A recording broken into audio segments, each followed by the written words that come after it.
오늘은 기독교에서 파생한 이단에 대하여 공부하도록 하겠습니다. 그냥 일반 이단이 아닌 기독교에서 파생한 이단.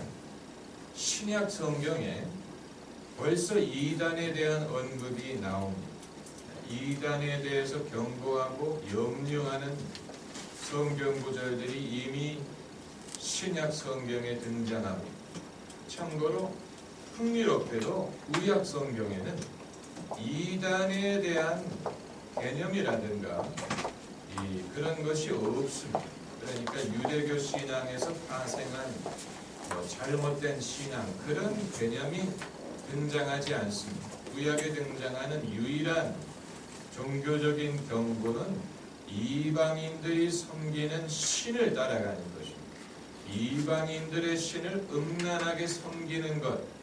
그래서 이 바알 신을 섬긴다든가 또 이런 가나안 족속들의 섬기는 종교를 따라가는 것에 대해서는 경고를 하고 거기에 대해서 하나님이 진노하시지만 어떤 유대교 신앙이 변질돼 가지고 연종으로서 이단으로 발생하는 것에 대한 언급은 구약 성경에 등장하지 않습니다. 그러나 신약에는 예수님부터 벌써 이 거짓 선지자에 대해서 경고하시고 또 사도들이 이 신약 성경을 쓰게 된 동기 중에 하나가 벌써 세상에 등장한 이단을 경고하고 거기에 대해서 이 기독교의 복음을 올바로 변증하기 위한 것이었습니다.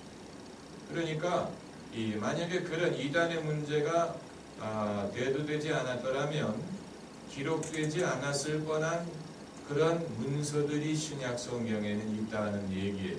갈라디아서 같은 것은 갈라디아 교회에 침투한 이 다른 복음을 경고하기 위해서 기록된 것이고 또 히브리서 같은 서신은 예수님을 믿었다가 다시 유대교로 돌아가려는 히브리 사람들에게 경고하기 위해서 기록된 것이고 그리고 이 신약 성경 여러 곳에 이런 우리로부터 나아간 자들 이런 거짓 선지자 적그리스도 이런 사꾼 이런 것에 대한 언급이 많이 등장하는 것은 이 기독교처럼 시작을 했으나 거기에서 빗나간 많은 이단이 벌써 그 당시에 존재했다는 것을 보여주는 것입니다.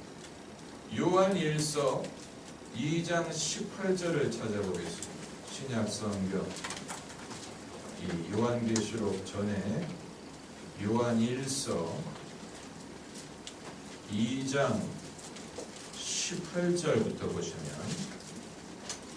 389면 요한 1서 2장 18절부터 제가 읽겠습니다. 아이들아 이것이 마지막 때라 적그리스도가 이르겠다 함을 너희가 들은 것과 같이 지금도 많은 적그리스도가 일어났으니 이러므로 오직 우리가 마지막 때인 줄 아노라.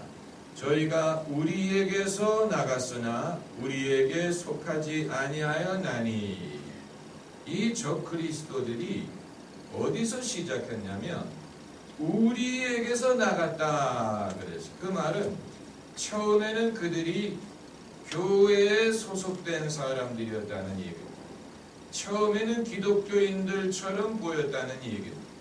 그래서 우리에게서 나갔다. 그러나 우리에게 속하지 아니하였다. 만일 우리에게 속하였다면 우리와 함께 거하였으려니와 저희가 나간 것은 다 우리에게 속하지 아니함을 나타내려 함이니라. 그러니까 애초부터 속하지 않았다는 얘기. 처음부터 몸은 교회에 있었지만 애초부터 속하지 않은 자들이 결국 시간이 되니까 자기의 정체를 드러내고 나가더라. 이런 얘기입니다. 그러니까 처음에는 잘 믿었던 사람이 도중에 타락을 해서 빗나가는 것을 말하는 게 아니고 처음에는 기독교인처럼 보이는데 애초부터 진짜 기독교인이 아니었다는 얘기예요. 그래서 우리에게 속하지 아니하였다. 이 우리의 소속이 아니었다. 이 신앙을 공유하지 않았다. 그런 뜻입니다. 만일 우리에게 속하였다면 우리와 함께 거하였으려니와, 다시 말하면 나가지 않았을 것이라는 얘기죠. 나갔다는 사실 자체가 애초부터 우리에게 속하지 않았다는 얘기입니다. 이 요한이 여기에서 어떤 이단을 언급하는지는 알 수 없지만 한두 개가 아닌 것은 분명합니다. 왜냐하면 적그리스도, 많은 적그리스도라고 말하고 있는 것을 보면 한둘이 아니고 많은 적그리스도가 이미 세상에 있다고 해서, 그러니까 애초에는 기독교인 같았는데, 애초에는 그리스도 편인 것 같았는데 그들이 적그리스도가 됐다는 말은 이 원수가 얼마나 가까이에 있는가를 보여주는 것입니다. 원수가 적그리스도, 그리스도를 대적하는 자들이 얼마나 가까이에서 비롯됐는지를 보여주는 것입니다. 차라리 다른 데서 시작했으면 좋았을 텐데 처음에는 기독교인처럼 행세했다는 것입니다. 서울에, 강남에 큰 사찰을 창시한 사람이 원래 사랑의 교회를 다녔다. 사랑의 교회에서 뭘 배워가지고 나갔냐면 제자 훈련하는 기술을 배워가지고 나갔어. 그래서 그것을 가지고 절을 시작했어. 그러니까 생각해보세요. 그 사람이 애초에는 기독교인이었다는 얘기였는지 아니면 불교도였는데 이 제자 훈련의 기술을 배우기 위하여 교회를 다녔는지 그건 알 수가 없는데 아무튼 분명한 사실, 거기에서 이 목회하는 법을 배워가지고 나가서 아주 유명한 사찰을 차리고 그게 히트를 했어요. 우리에게서 나간 것이죠. 그러나 우리에게 속하지 않은 것입니다. 애초부터 그리스도의 사람이 아니었다는 얘기입니다. 그런데 이제 초대교회 시대에 이단에는 어떤 것이 있었느냐? 초대교회 시대에 이미 존재했던 이단을 살펴보겠습니다. 초대교회 시대의 이단. 첫째는 에비온파라는 게 있습니다. 에비온파. 에비온파는 역사의 뒤안길에 사라진 종파입니다. 에비온파는 왜 이단이 됐냐면 예수님의 신성을 부인하고 동정녀 탄생을 부인하고 구약의 율법을 지킬 것을 가르쳤습니다. 그러니까 그들이 구약의 율법을 지킬 것만 그 하나만을 가르쳤다면은 사도 바울을 핍박한 바리새인들과 같은 사람들이었다고 말할 수 있겠지만 이들은 그렇다고 다시 말하면 이들도 기독교인으로 행세를 했다는 얘기. 이들도 기독교인으로 행세를 했는데 이단이란 말은 이제 기독교인으로 행세를 했다는 얘기를 말합니다. 다른 종교, 완전히 다른 종교를 만든 게 아니고 기독교인으로 행세를 하면서 기독교가 아닌 것을 이단이라고 부르는, 기독교인처럼 행세를 하는데 교리적으로 봤을 때는 기독교가 아닌 그것을 이단이라고 부릅니다. 에비온파가 자기네들도 크리스찬인으로 행세를 했는데 예수님의 신성을 부인하고 동정녀 탄생을 부인하고 그리고 구약의 율법을 지킬 것을 가르쳤습니다. 에비온파는 역사의 뒤안길로 사라졌지만 학자들은 에비온파가 이슬람의 탄생에 기여했을 것이라고 추측을 합니다. 그러니까 이 구약 성경을 보면 이스라엘 백성이 이 애굽에서 나와서 가나안 땅으로 갈 때 누가 그들을 가로막고 전쟁을 벌였습니까? 아말렉이 그들을 가로막고 전쟁을 벌였죠. 그래서 여호수아가 그들을 파했습니다. 그러나 아말렉의 후손들이 살아남아서 두고두고 이스라엘 백성들을 괴롭혔습니다. 이 에스더에 등장하는 이 에스더에서 이 유대인들을 박해하는 인물로 등장하는 아각이라는 인물이 이 아말렉의 후손. 그러니까 아말렉이 끝난 것 같지만 그 후손이 살아남아 가지고 두고두고 이스라엘을 괴롭힌 것처럼 이단도 역사적으로는 사라졌지만 그 흔적과 후손들이 사방에 살아남아서 계속해서 예수 그리스도의 진리를 대적하고 방해하는 세력들로 남았다는 것입니다. 엘비온파, 이것이 이단 중에 하나였고, 또 하나는 영지주의. 영지버섯이 아니고 영지주의. 영지주의는 이 헬라어로 노스틱이라고 부릅니다. 그 know라는 말은 안다라는 말. I know, 영어의 know라는 단어가 여기서 나온 것 같아요. 그 know라는 말은 안다는 말. 그래서 이 불가지론자를 부를 때 아니라는 뜻을 가진 A를 써가지고 agnostic. 이 말은 하나님이 계신지 안 계신지 자기는 모른다. 불가지론, 하나님이 없다고 말하는 것은 무신론자지만 agnostic은 하나님이 계신지 안 계신지 모르겠다.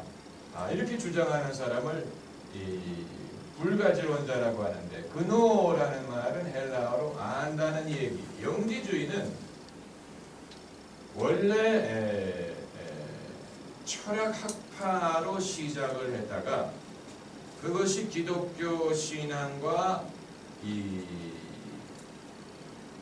결합해가지고 특이한 이단을 만든 경우, 영지주의는 무엇을 주장했냐면 사람이 그냥 예수 그리스도를 믿어가지고 구원을 받는 게 아니고 어떤 영적인 깨달음을 얻어야 구원을 받는다고 가르쳤어요. 그래서 이 영지라는 말이 영적인 지식이라는 뜻입니다.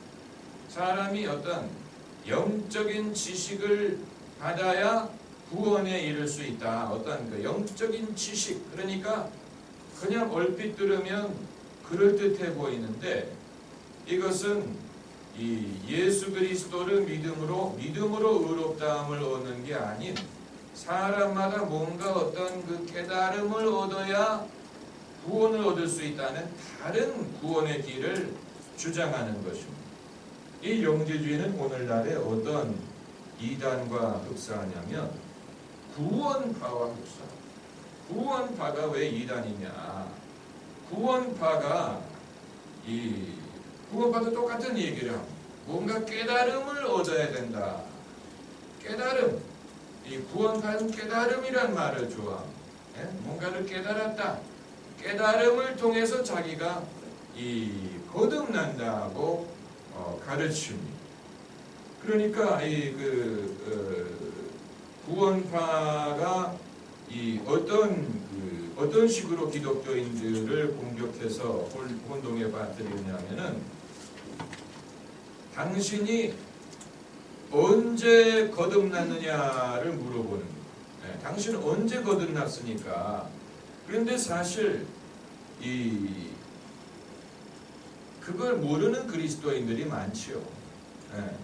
마치 당신 언제 거듭났으니까를 물어보는 것은 마치 당신 언제 태어났느냐를 물어보는 거하고 비슷한데, 우리가 태어난 것을 아는 유일한 길은 부모님이 알려주셔서 그렇죠.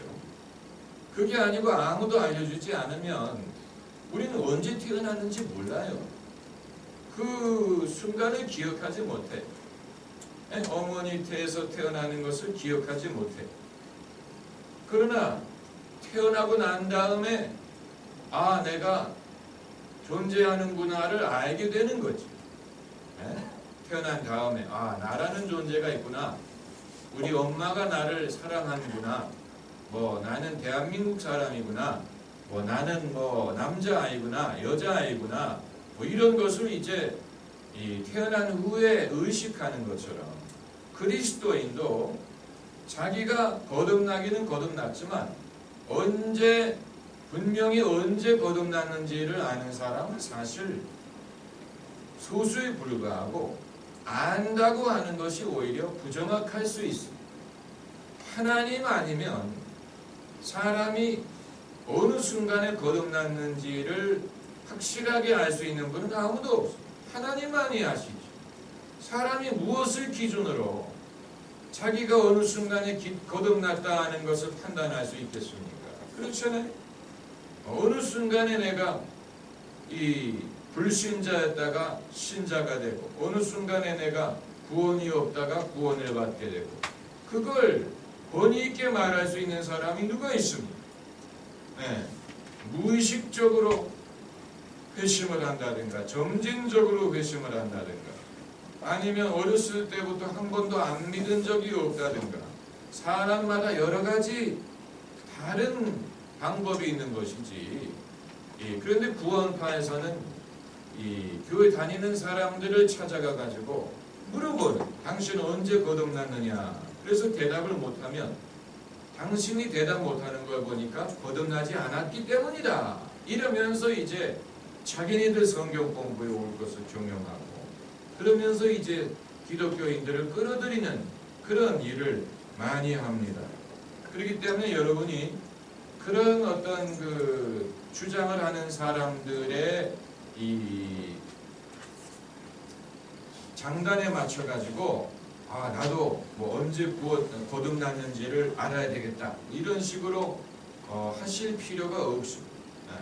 제가 그런 질문을 안 하거니와 간혹 가다가 언제 예수를 믿었느냐 이런 질문을 했을 때 어떤 극소수의 교인들이 저는 몇 년, 몇 월, 며칠, 몇 시에 거듭났다 이런 말씀하시는 분들이 있는데 그건 전혀 불필요한 것입니다.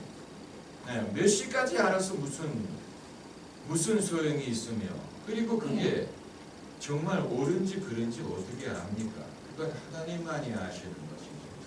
하나님만이 아시는 것이고 저는 회심이라는 것이 그렇게 순간적으로 일어나지 않는다고 봅니다. 성경에는 그런 사례들이 많이 기록이 되어 있습니다만은 빌립보의 간수라든가 또 에티오피아 사람이라든가 그런 사람들은 분명히 구원을 받은 시점을 우리가 말할 수 있지만 그러나 대다수의 사람들은 교회를 한참 다니다가 어느 순간에 거듭나 그래서 본인이 옛날에는 내가 안 믿었는데 지금은 믿는 것을 보니까 내가 거듭났다 라고 말할 수가 있는 옛날에는 내가 안 믿었는데 지금 보니까 믿었다. 어느 순간부터 믿게 됐는지는 잘 몰라. 점진적으로 이루어졌기 때문에 그런 경우가 사실은 더 많습니다. 그리고 세 번째 이단은 아리우스주의입니다. 아리우스주의.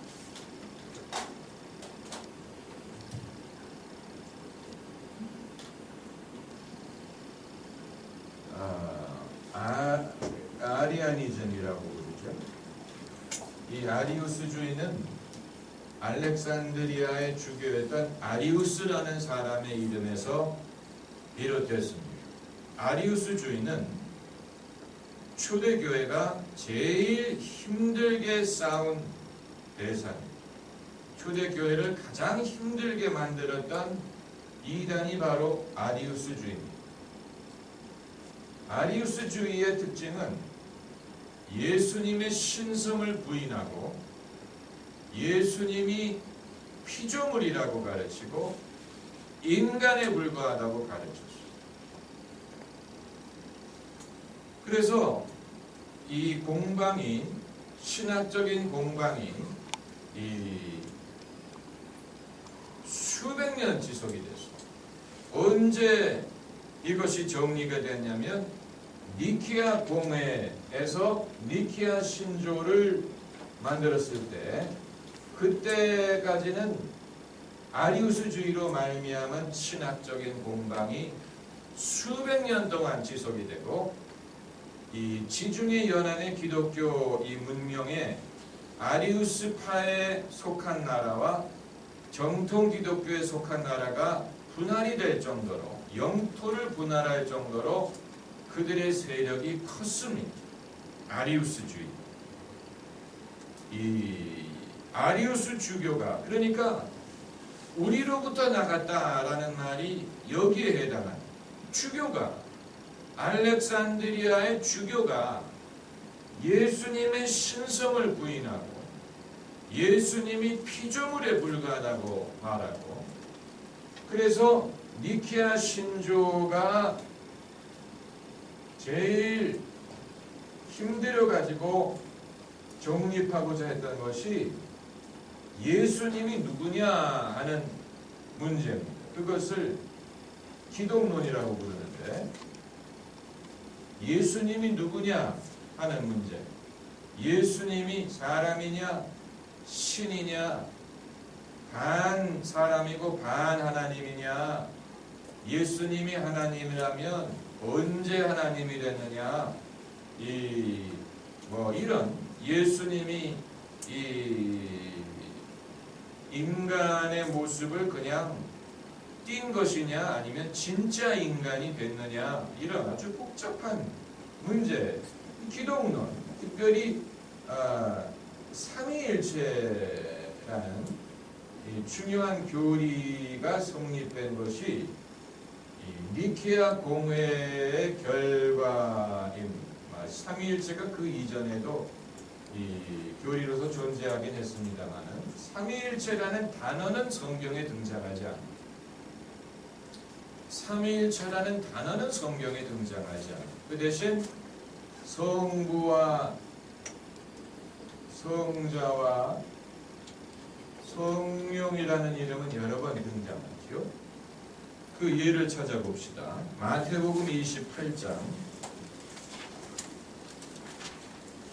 마태복음 28장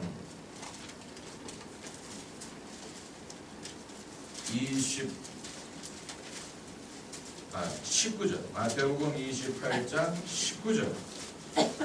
예수님의 마지막 명령이죠. 지상명령. 마태복음 28장 19절 같이 읽읍시다. 그러므로 너희는 가서 모든 족속으로 제자를 삼아 아버지와 아들과 성령의 이름으로 세례를 주고, 아버지와 아들 성령이라는 말이 여기에 나옵니다. 이 삼위일체, 성부, 성자, 성령. 그러니까 마태복음이 기록된 시점, 또 예수님 자신이 이 말씀을 하셨다는 얘기가 되는 것이죠. 예수님의 입에서 아버지와 아들과 성령의 이름으로 세례를 주라. 그 말은 아들과 성령이 아버지와 같은 권위를 가졌다는 얘기. 그렇지 않으면 아버지의 이름으로만 세례를 줘야지 어떻게 아들과 성령의 이름으로 세례를 베풀 수가 있다는 얘기입니까? 또 삼위일체가 또 어디에 등장하냐면 고린도후서 13장 13절에 등장합니다. 302면 고린도후서 13장 13절 13장 13절 우리 같이 읽겠습니다. 주 예수 그리스도의 은혜와 하나님의 사랑과 성령의 교통하심이 너희 우리와 함께 있을지어다. 이게 소위 삼위일체 축도예요. 이 한국교회는 삼위일체 축도를 채택해서 이 예배가 끝날 때 이 축도문을 사용합니다. 제가 항상 헷갈리는 것은 왜 세례를 줄 때는 아버지의 이름부터 먼저 말하고 축도를 할 때는 예수 그리스도의 이름부터 먼저 말하는지 사실 저는 세례 줄 때 가끔 헷갈립니다. 가끔 좀 헷갈립니다. 왜냐하면 축도할 때는 주 예수 그리스도의 은혜와 예수님부터 말하는, 세례 줄 때는 아버지의 이름부터 말해야 돼요. 헷갈리죠. 여러분 그 입장에 한번 돼보세요. 사람들 앞에 서가지고 원고도 없이 할 때 헷갈립니다. 게다가 성도들이 이름표를 어깨에다 붙이라는 말을 귓전으로 듣고 이름표는 당연히 가슴에 붙이는 걸로 알고 있거든요. 근데 그 이름표를 붙이는 목적은 세례를 주는 사람이 세례를 베풀 때 이름을 보게 하기 위한 것이지 뭐 그 이외의 목적이 있는 게 아니에요. 뭐 앞에서 뭐 다른 사람들이 뭐 이름을 보는 게 아니에요. 그렇기 때문에 어깨에다가 이름표를 붙이라고 그러는데 아무도 안 붙여요. 왜냐하면 이름표를 왜 어깨에다 붙여? 이름표는 당연히 가슴에다 붙여야지. 교복에도 이름표가 가슴에 붙고 군복에도 가슴에 붙고 당연히 세례받을 때도 가슴에 붙여야지. 그런데 세례받으러 나오는 분들이 와가지고 이제 경건하게 목을 숙인다. 그러면 가슴에 붙인 이름표가 보일 리가 없어요. 이름이 안 보여요. 그런데 제가 예수 그리스도를 주로 믿는 아무개에게라고 해야 되는데 이름이 안 보이는 거예요. 이름이.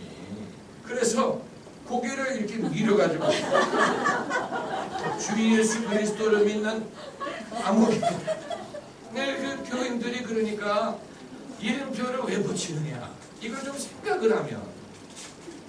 생각을 하면 목사님이 보게 하기 위해서 붙이는 거구나. 그러면 보일 수 있는데 붙여야 되겠다. 그 생각을 하는 그런 착한 생각을 하는 교회는 눈을 씻고 봐도 없어. 이 사람의 편견이라는 것이 이렇게 무섭습니다. 이름표는 당연히 가슴에다 붙이는 것으로 생각을 해서.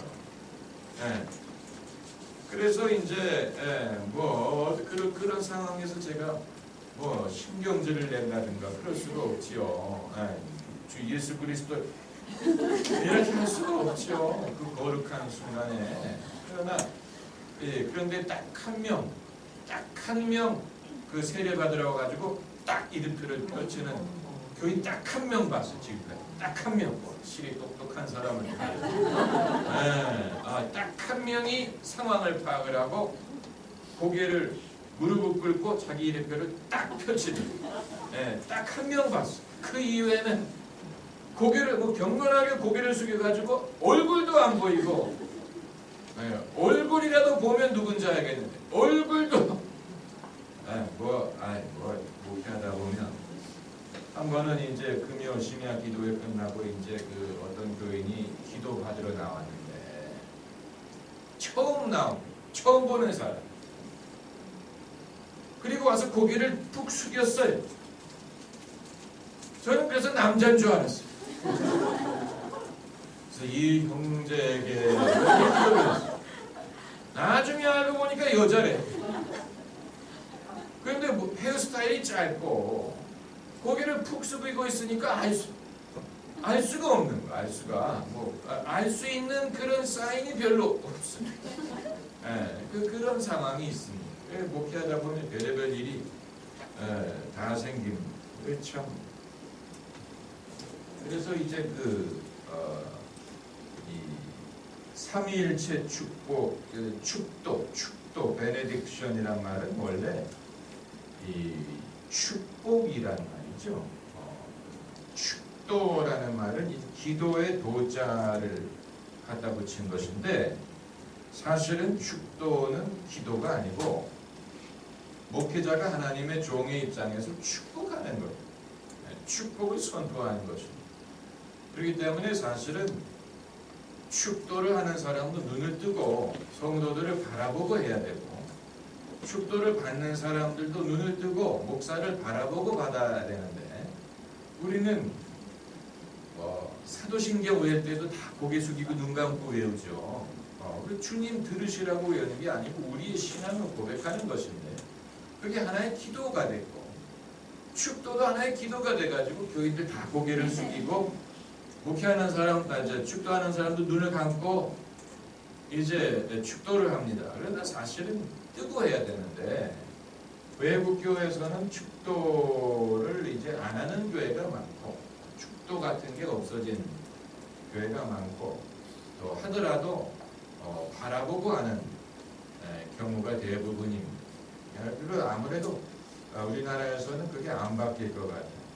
그 정서와 부합하는 면이 있기 때문에. 아무튼 이제 고린도후서 13장이 중요한 이유가 사도 바울의 모든 다른 서신에서는 예수님의 이름으로 축복을 하는데 여기에서만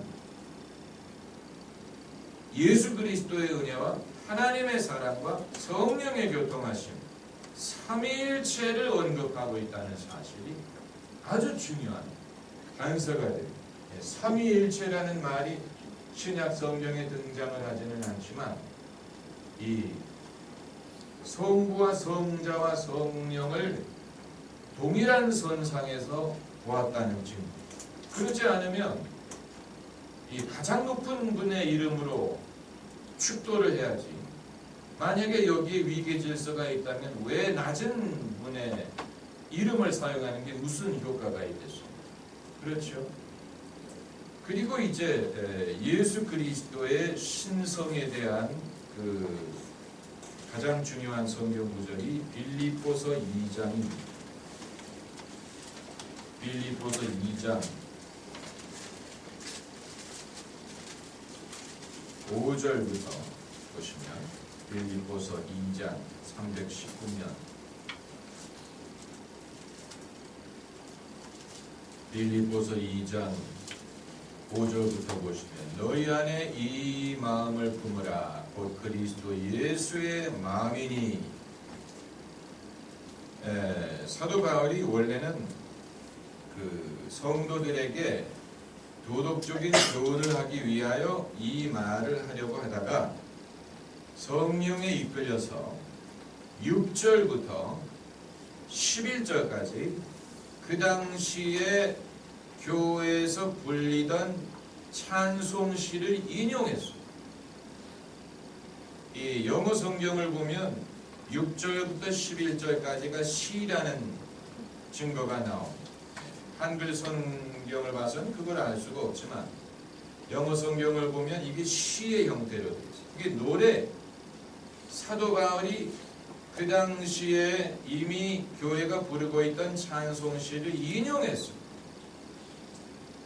그가 너희가 예수 그리스도의 마음을 본받아라 이 말을 하려고 하다가 여기에서 성령의 감동을 받아서 예수 그리스도의 당신을 비우신 그 사건을 예로 들면서 우리도 낮아지고 우리 자신을 비워야 될 것을 교훈적으로 말하는 찬송시를 인용한 것입니다. 그래서 6절을 보면 그는 근본 하나님의 본체시나 하나님과 동등됨을 취할 것으로 여기지 아니하시고 오히려 자기를 비어 종의 형체를 가져 사람들과 같이 되었고 사람의 모양으로 나타나셨으니 자기를 낮추시고 죽기까지 복종하셨으니 곧 십자가의 죽으심이라. 이러므로 하나님이 그를 지극히 높여 모든 이름 위에 뛰어난 이름을 주사 하늘에 있는 자들과 땅에 있는 자들과 땅 아래에 있는 자들로 모두 무릎을 예수의 이름에 꿇게 하시고 모든 입으로 예수 그리스도를 주라 시인하여 하나님 아버지께 영광을 돌리게 하셨느니라. 그러니까 그 당시에 그 교회가 부르던 찬송시 치고는 굉장히 신학적인 내용을 담고 있는데, 기독론적인 내용을 담고 있는데, 예수 그리스도가 누구냐? 그는 근본, 이건 몸을 입고 이 땅에 오시기 이전에 원래부터 근본적으로 성자 예수님은 근본 하나님의 본체, 형체, 그런 뜻입니다. 그리고 하나님과 동등된 상황에, 동등된 위치에 계십니다. 그러니까 성자가 성부보다 낮은 위치가 아니고 동등된 위치. 동등된 그것을 취할 것으로 여기지 아니하시고 자기를 비어 종의 형체를 가졌다. 여기서 이제 섬기는 분으로 오셨다. 사람과 같이 되었다. 이게 성육신. 하나님의 아들이 사람이 되었어. 사람과 같이 되었어. 사람과 같이 되었다는 말은 이 흡사함을 말하는 것이 아니고 사람과 똑같은 존재가 됐다는. 그러니까 배는 사과 같다 이렇게 말할 때는 흡사하다는 얘기지만 예수님이 사람 같이 되었다 하는 말은 사람과 같은 존재가 됐다는 얘기. 무슨 말인지 아시겠죠? 사람의 모양으로 나타나셨습니다. 자기를 낮추시고 죽기까지 복종하셨다. 이제 이런 이 구절을 우리가 어느 구절과 비교해서 읽어야 되냐면 요한복음 1장 구절과 비교해서 읽으면 일치하는 것을 볼 수 있습니다. 요한복음 1장 1절에 태초에 사도 바울은 근본이라는 말을 썼지만 요한은 태초라는 말. 태초에 말씀이 계시니라. 이건 이제 예수 그리스도를 말씀으로 비교하는 것인데 로고스라는 말이에요. 로고스. 태초에 말씀이 계시니라. 이 말씀이 하나님과 함께 계셨으니 이 말씀은 곧 하나님이시니라. 예수 그리스도가 하나님과 함께 계셨고 하나님이셨어요. 그가 태초에 하나님과 함께 계셨고 만물이 그로 말미암아 지은 바 되었으니 지은 것이 하나도 그가 없이는 된 것이 없느니라. 그러니까 만물이라는 말은 피조물이란 말이에요. 창조된 모든 것이 피조물.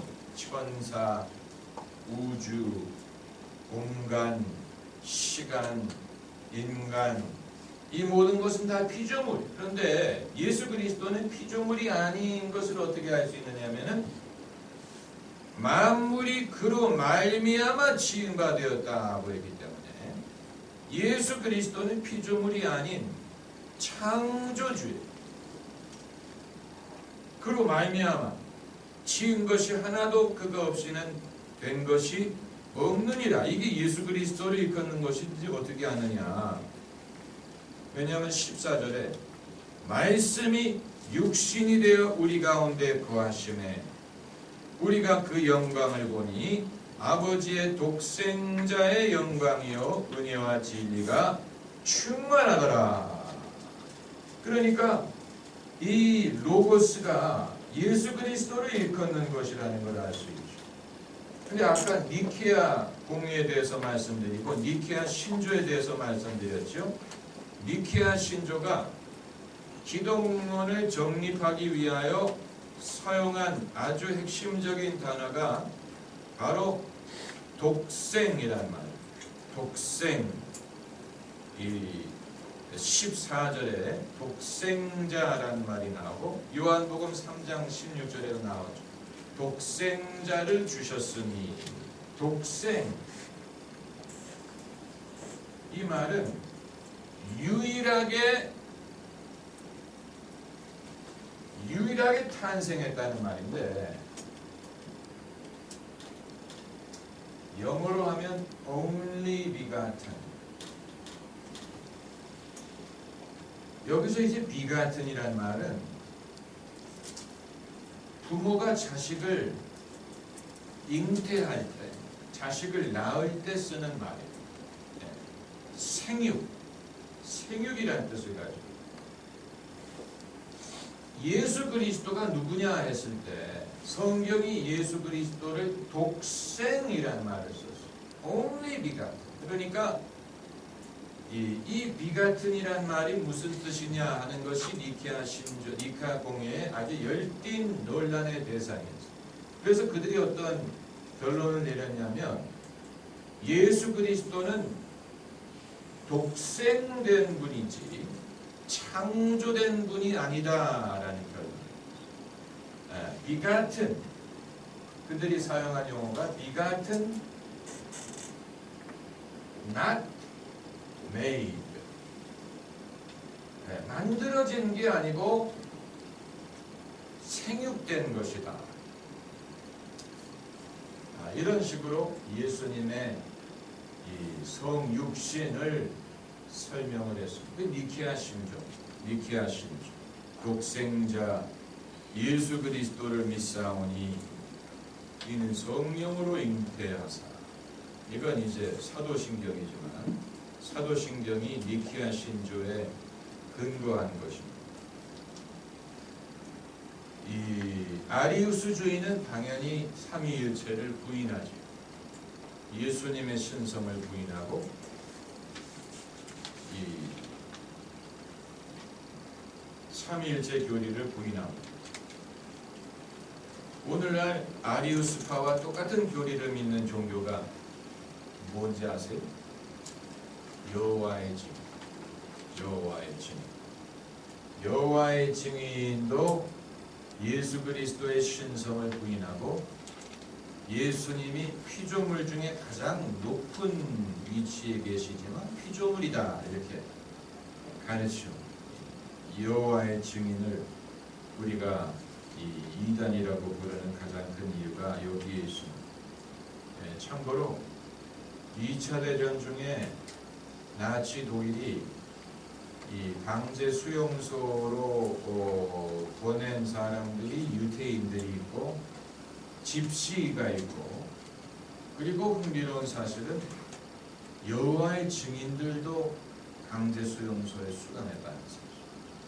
근데 그 이유는 신앙적인 이유가 아니고 왜 그랬을까요?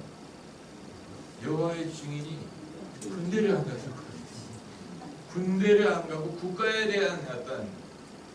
대한 충성을, 국기에 대해서 격려한다든가 국가에 대한 충성을 맹세하지 않기 때문에 여호와의 증인을 핍박했어요. 그래서 수천 명을 수감을 했는데 실제로 죽인 숫자는 그렇게 많지 않다고 합니다. 왜냐하면 이 수감된 후에 그들이 이 입장을 번복하면 살려줬다고. 그래서 나치 그 국가에 대해서 충성을 표하고 그 군대를 가겠다고 약속을 하면 풀어줬다고 합니다. 그리고 이제 네 번째로 초대교회 시대에 이 큰 문제가 됐던 이단이 몬타니스트라는 이단입니다. 몬타니스트. 문자 그대로 몬타니스트. 이건 이제 그 저희 창시자 이름에서 비롯되는데, 몬타니스트는 예언을 강조하고 굉장히 뜨거운 신앙을 강조했지만 그것이 이상한 방향으로 빗나간 이단 신앙론, 몬타니스트에 대해서는 좀 논란의 여지가 있습니다. 몬타니스트 핵심 그룹에 3명의 사람이 있었는데 1명의 남자와 2명의 여자, 모두 3명이 예언자 역할을 했습니다. 그래서 이들이 이제 사도행전 같은 구절에 남종과 여종에게 성령을 부어 주어서 예언을 할 것이다, 이런 구절을 인용해 가면서 이 1명의 남자와 2명의 여자가 굉장히 선지자로서 예언을 강조하고 그랬습니다. 그런데 왜 몬타니스트가 이단으로 나뉘는 짓했냐면, 신학적으로는 어떤 특별하게 문제가 될 것을 찾기가 어렵지만 신앙을 표현하는 방식에 있어서는 치우치고 기존 교회를 부인하고 자기들만이 옳은 신앙이라는 것을 주장을 하는 그런 컬트와 비슷한 그런 굉장히 그 치우친 왜곡된 신앙의 방식을 고수했기 때문에 그렇습니다. 이것은 오늘날도 우리가 굉장히 조심해야 되는 부분이고, 자고로 남자와 여자가 같이 사역을 하게 되면 득보다는 실이 많은 경우가 바로 이겁니다. 한 명의 남자와 두 명의 여자가 이 예언자로서 이 어떤 이것이 오늘날도 저도 여러분에게 금요 심야 같은 때 이제 자기 자신에게 예언을 하라고 권유를 하고, 예언의 은사를 우리가 믿고 예언의 은사가 교회의 덕이 될 수 있다는 것을 우리가 전제하지만, 전제하는 것과 그것을 올바로 실행하는 데에는 차이가 있습니다. 차이가 있습니다.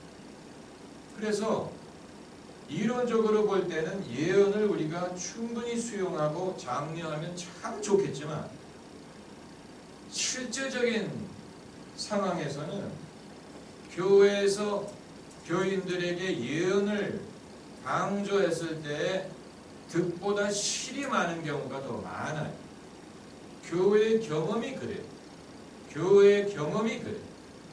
게다가 여자들에게 예언하는 권리를 주었을 때 그것이 교회 안에 분란을 가져오고 혼동을 가져오고 이 득보다는 실이 많은 경우가 더 많아요. 그러니까 만약에 이러한 위험성을 사도 바울이라든가 사도들이 좀 더 일찍 알았더라면 거기에 대한 가이드라인을 추가했을 텐데, 사도 바울이 살아있는 동안에는 아직 이 문제가 대두되지 않았던 것으로 보여요.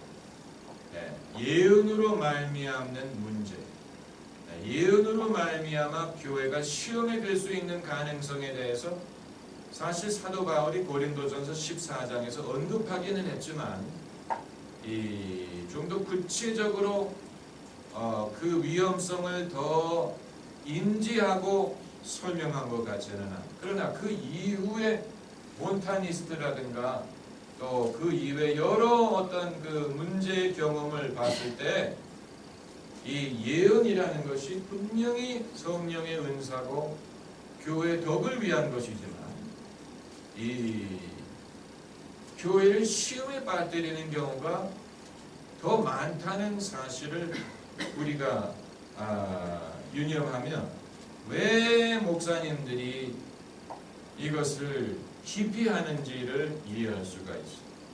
기피하는 거예요. 왜냐하면 이게 해봤더니 교회에 덕이 되지 않는 것을 알았기 때문에 열심히 믿는 것은 사실 장려할 만한 것이고 누구든지 할 수 있는 것이죠. 열심히 믿으면서 지혜롭게 믿고 그것이 교회에 덕이 되게 하는 것은 상당한 분별력과 지혜와 지도력이 필요합니다. 제가 LA에서 신학교를 다닐 때 제 친구 신학생이 이 LA 북쪽의 그 벨리 지역의 어느 한 한인 교회 전도사로 섬겼습니다. 그 교회가 굉장히 뜨거운 교회 중에 하나였어요. 그런데 제 친구 신학생이 그 교회를 삐딱하게 봤어요. 비판적으로 보는. 그럴 만한 이유가 있는 거예요. 그 친구의 말이 주일날 여자 교인들이 목사 사모하고 같이 모이면 꿈꾼 얘기부터 한다. 꿈꾼 얘기. 지난주에 내가 무슨 꿈을 꿨다. 무슨 꿈을 꿨다. 모이면 꿈꾸는 얘기한다. 교인들이 사모님을 위시해서 여자 교인들이 모여가지고 꿈꾸는 얘기한다. 그게 여러분 잘 믿는 것 같지만 교회가 그런 식으로 말씀을 중심으로 가르치는 게 아닌 주관적인 어떤 영적인 체험을 중심으로 모이게 되면 그건 문제가 될 소지가 불보듯 뻔한 것입니다. 불보듯 뻔한 것입니다. 꿈꾸는 얘기하면 그게 검증을 할 수 있으니까 그게 옳은 꿈인지 개꿈인지 마귀가 준 꿈인지, 마귀가 준 것도 아닌 사람의 두뇌는 별의별 상상을 합니다. 별의별 상상을. 이건 우리가 좀 더 이 정신과, 신경정신과적인 면에서 연구할 필요가 있습니다. 제가 인터넷에 어떤 강의를 들어봤더니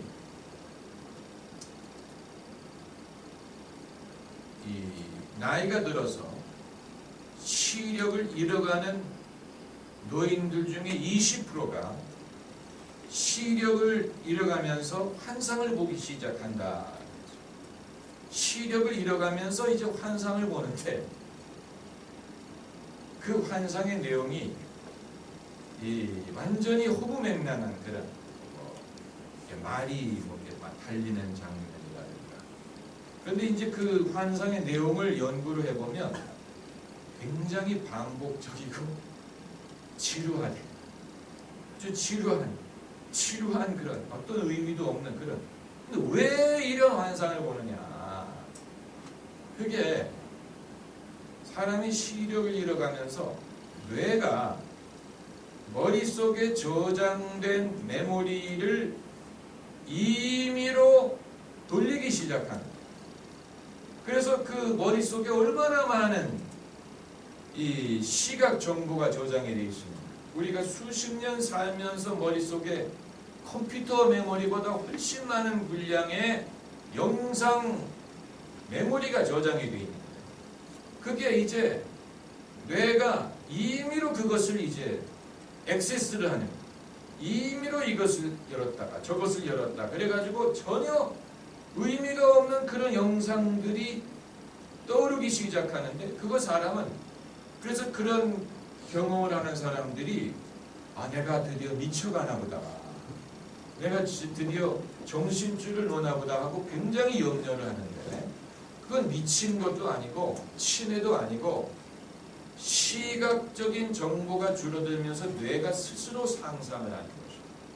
그러니까 여러분, 우리가 꿈도 그런 식으로 이해를 하면, 내가 이 꿈이 이게 무슨 마귀가 주는 꿈이냐, 하나님이 주는 꿈이냐, 어떤 미래를 예측하는 것이냐, 그런 경우는 드물게 있고, 대부분의 경우는 이런 식으로 눈은 감고 잠은 자는데 뇌는 자지 않기 때문에 뇌가 머릿속에 저장된 이런저런 정보를 임의로 이렇게 터치하면서 이제 생겨나는 것이라고 볼 수가 있는 거죠. 그러니까 우리가 이런 어떤 현상에 대해서 너무 염려할 필요가 없다는 것을 우리가 알아요. 내가 이런 뒤숭숭한 꿈을 꾸는 걸 보니까 내가 회개할 죄가 많은가, 내가 요즘 들어 마음이 더러워졌나, 추해졌나, 내가 왜 이러나. 마찬가지로 청력을 잃어가는 사람들은 청력을 잃어가면서 환청을 한다고, 소리가 들린다고. 그것도 비슷한 현상이다. 이 인간의 두뇌가 굉장히 복잡하기 때문에 우리가 모르는 그런 부분이 많이 있습니다. 그런데 이제 여기까지가 초대교회의 가장 큰 문제가 되었던 기독교에서 파생한 이단들이고, 갈라디아서 1장을 보면 사도 바울이 자기가 갖고 있는 염려에 대해서 말하는 장면입니다. 사도 바울도 장차 이런 일들이 얼마든지 벌어질 수 있다는 것을 예측했죠. 그래서 갈라디아서 1장 6절에 다른 복음이라는 말을 했어요. 다른 복음. Other gospel. 다른 복음.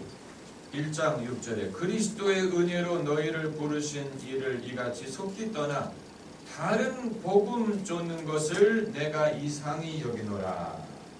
그러니까 복음이 있고 진짜 복음이 있고 그 이외에 다른 복음이 있다는 얘기예요. 다른 복음. 그러나 7절에 다른 복음은 없나니, 그 말은 다른 복음은 가짜라니, 유효하지 않다. 다른 복음은 없나니, 하나님으로부터 말미암는 게 아니라 다만 어떤 사람들이 너희를 요란케 하여 그리스도의 복음을 변하려 함이라. 그러나 우리나 혹 하늘에서부터 온 천사라도 우리가 너희에게 전한 복음 외에 다른 복음을 전하면 무엇을 받을지어다? 저주를 받을지어다. 아주 무서운 말을 했죠. 이건 교회가 다른 복음을 전하는 자에게 할 수 있는 가장 엄중한 치림, 저주한. 다른 복음을 전하는 자는 저주를 받을지니라. 이건 서로 공생하는 것도 아니고 서로 상생하는 것도 아니고 이해하자 이것도 아니고 서로 교류하자 이게 아니고 우리가 너희에게 전한 복음 이외에 다른 복음을 전한 하늘에서 온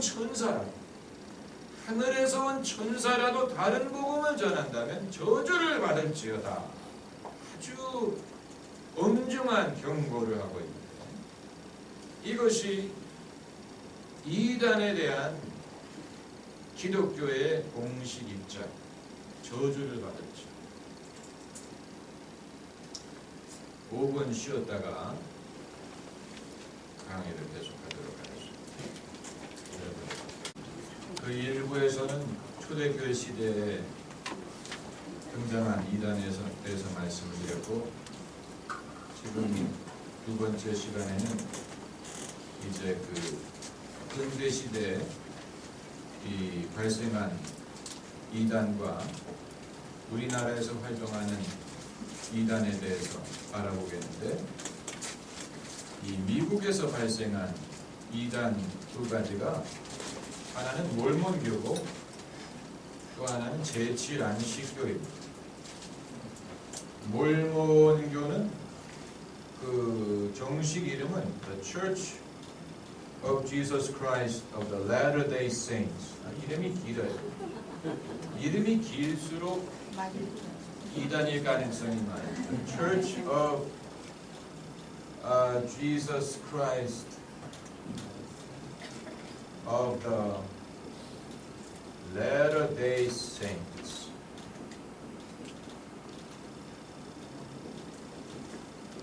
그리고 이제 더 유명한 이름이 몰몬이라는 말은 천사 가브리엘이 창시자 조셉 스미스에게 전달했다는 경전의 이름, 몰몬경을 천사 가브리엘이 창시자 조셉 스미스에게 전달했다고 주장하는 경전이, 그 경전이 어디 보관되어 있느냐, 그들은 알지 못하고 말하지도 않아요. 천사에게 받았다고만 주장을 하고, 이 몰몬교가 명백한 이단이지만 몰몬교도가 대통령 후보가 될 정도로 미국에서는 주류 사회에 진출을 했습니다. 하지만 초기에는 몰몬교도들이 배척을 받아서, 그래서 그들이 유타주로 이주할 수밖에 없었던 것입니다. 유타주는 사람들이 살만한 데가 아니에요. 그런데 그들이 이제 배척을 받다 보니까 유타로 이주를 해서 솔트레이크 시티, 이름이 보여주는 것처럼 이 염수로 된 호수라고 하니까 얼마나 살기 어려운 도시입니까? 솔트레이크, 이 담수가 아닌 염수,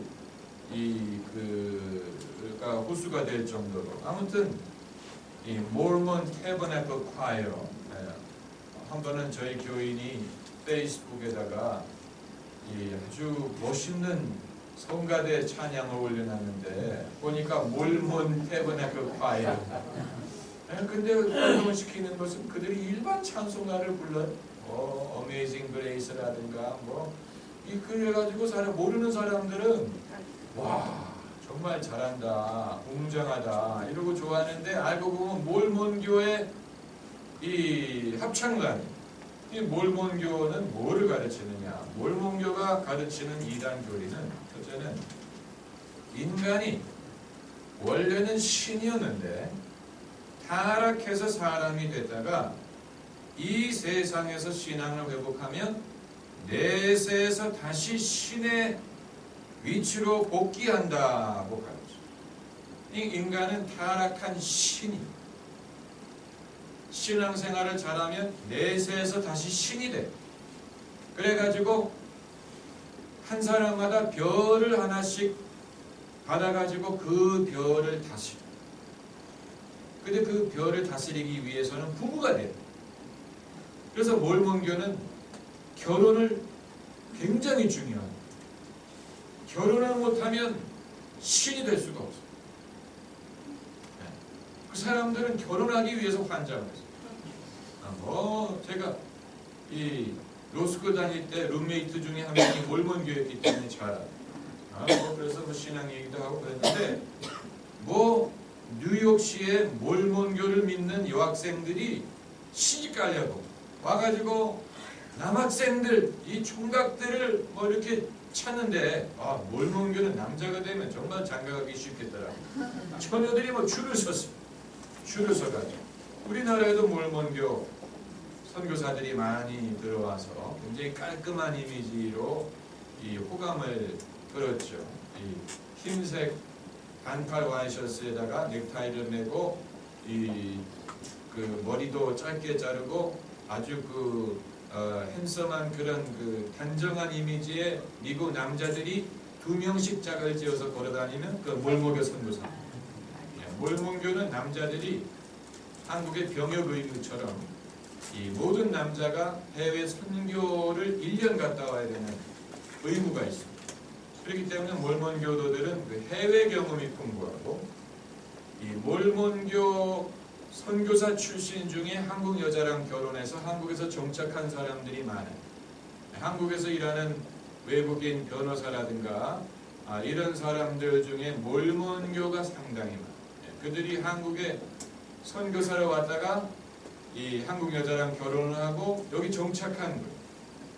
그걸 이제 알면 이 사람이 왜 한국에 와서 사는지를 우리가 이해를 할 수가 있습니다. 그래서 이제 첫 번째 교리는 인간은 원래 신이다. 두 번째 교리는 하나님도 사람과 같은 존재라고 하죠. 하나님도 그런 식으로 하나님이 됐다니. 그리고 하나님에게 육체가 있고 하나님에게도 아내가 있다고 가르쳐. 그리고 하나님도 별에 거한다. 인간이 이후에 신이 돼서 별을 다스리는 것처럼 하나님도 별에 거한다.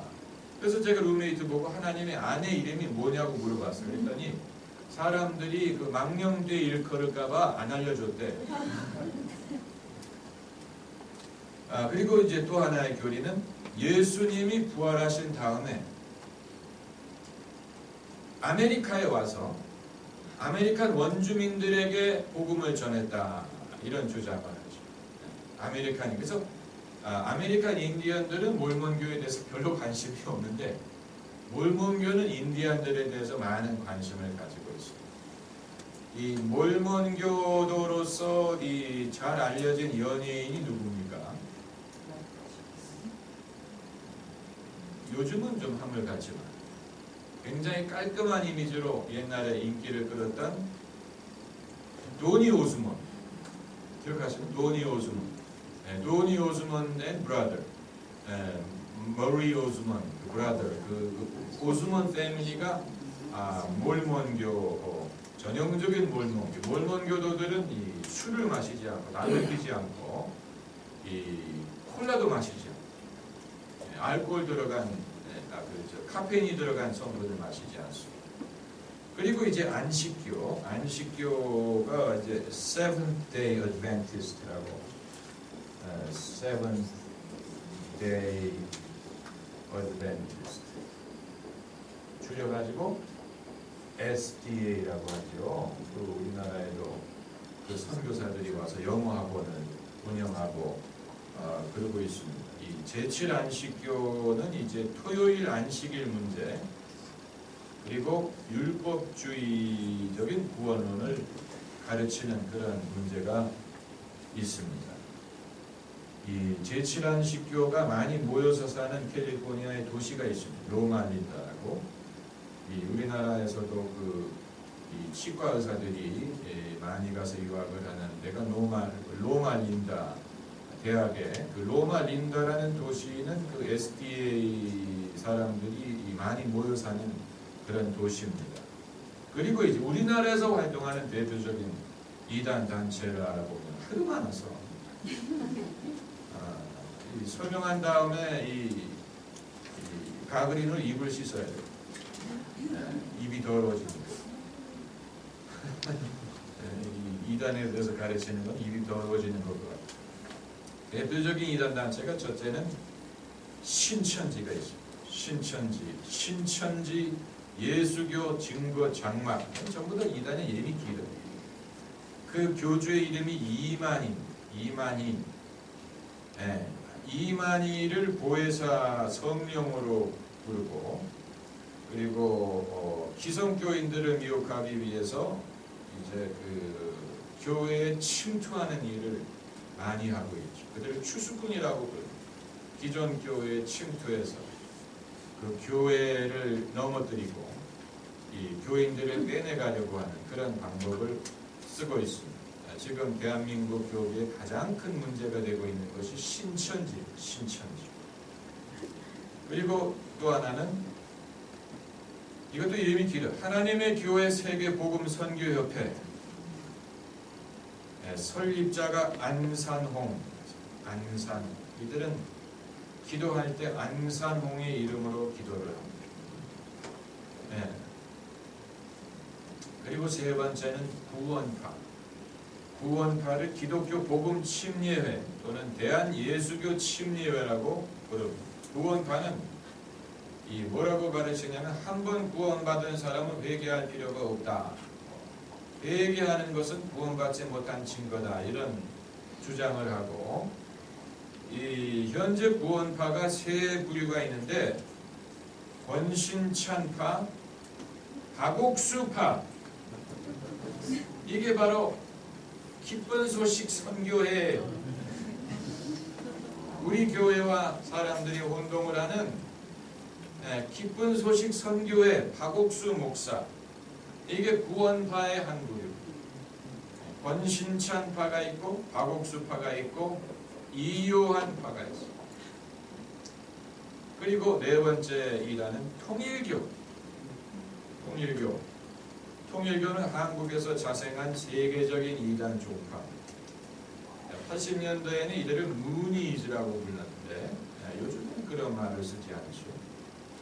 이 성경보다는 문성명의 원리 강론을 하나님의 약속이라고 주장을 하고, 예수 그리스도가 실패한 메시아라고 주장을 하고, 그리고 문선명이 메시아 참 부모라고 주장을 해서 그들은 기도할 때 참 부모님의 이름으로 기도합니다. 참남한 지금 대한민국의 문선명, 이 통일교회에 의해서 운영되는 많은 단체들이 있는데, 일화, 세계일보, 유니버설 발레단, 선화예보, 선문대학교, 이런 기업 교육기관을 소유하고 있고, 지금 그 후계자들이 물려받아서 사남 문국진, 또 칠남 문영진, 이 두 사람이, 한 사람은 신앙적인 부분을 맡고 한 사람은 비즈니스를 맡아서 이 운영을 하고 있습니다. 다섯 번째는 JMS 정명석, Jesus Morning Star의 준말이라고 하는데, JMS 정명석을 메시아로 믿습니다. 더 이상 말하는 건 이거 더럽게 하는 거예요. 그 다음이 이제 여호와의 증인, 또 제7 안식일, 안식교 말씀드렸죠. 또 지방교회 위트니스 리를 추종하는 지방교회라는 게 있고, 또 다락방 선교회라는 게 있어요.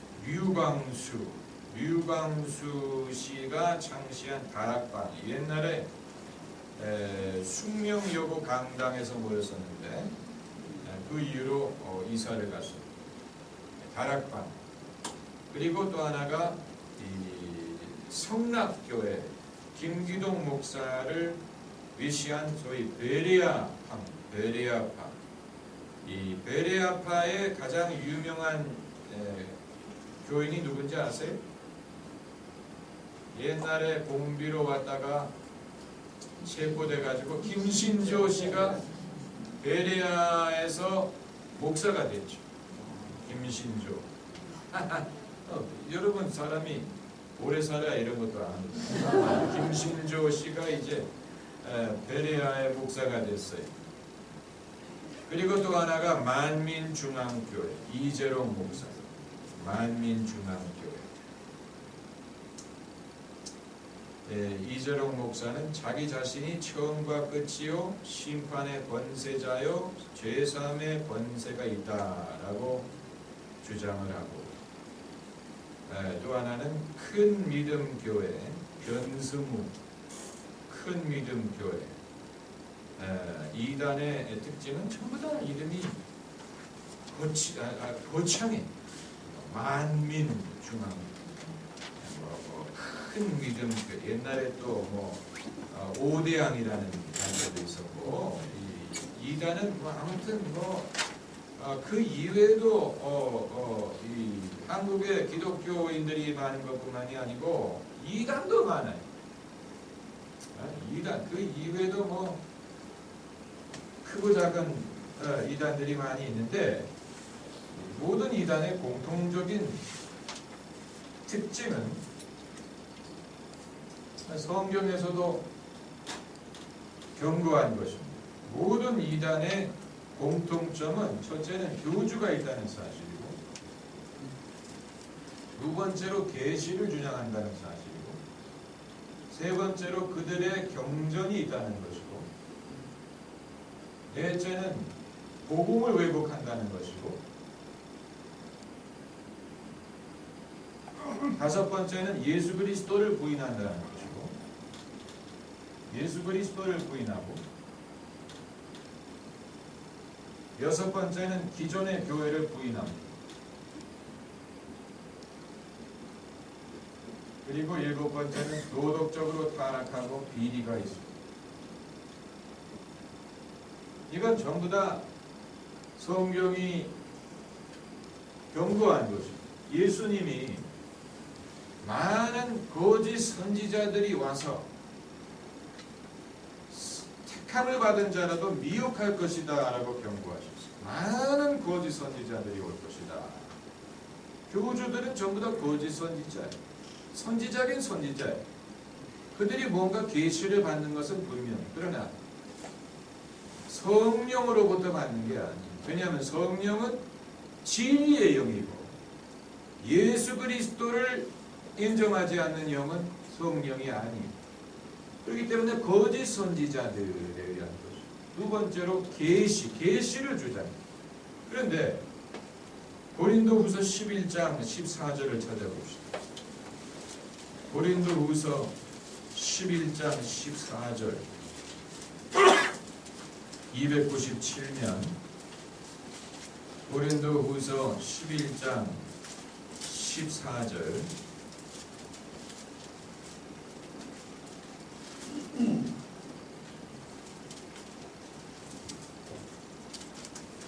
11장 14절 같이 읽으십시다.